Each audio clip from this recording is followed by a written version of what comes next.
Friends, colleagues, partners, allies, on behalf of the UK Government, UK Space Command and the Air and Space Power Association, welcome to Defence Space Conference 2024.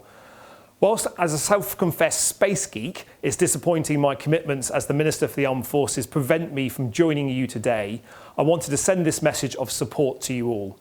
As we undertake our strategic defence review and drive change across mindsets and capabilities, shifting from multi-domain integration to all-domain warfare, I want you to know that space is something that matters to me and matters to the Ministry of Defence. And I use that sentence deliberately because, as you know, as innovation accelerates, space is only going to become increasingly more important across defence, as well as for our economies and our broader national interests.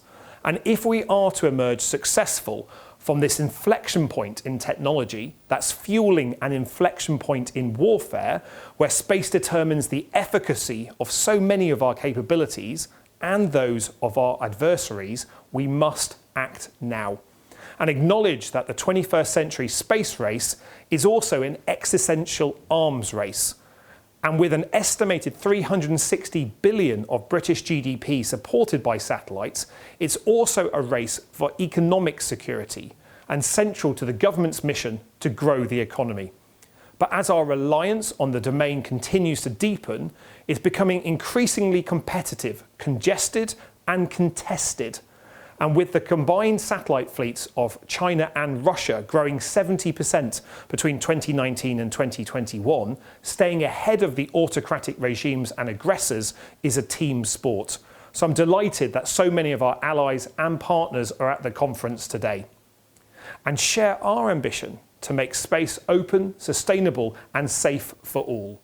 The good news for the UK and our allies is that the space sector is already a growing British success story, employing more than 50,000 people and generating £19 billion. In May, the UK established the National Space Operations Centre, and last month, Space Command launched our newest satellite into orbit, the first of a series of intelligence, surveillance and reconnaissance satellites that we have in the pipeline.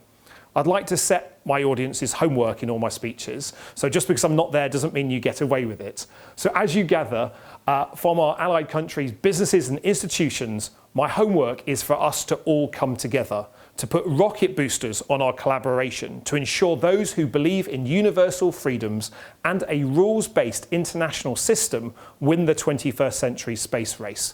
How to do that? Please feed into our strategic defence review.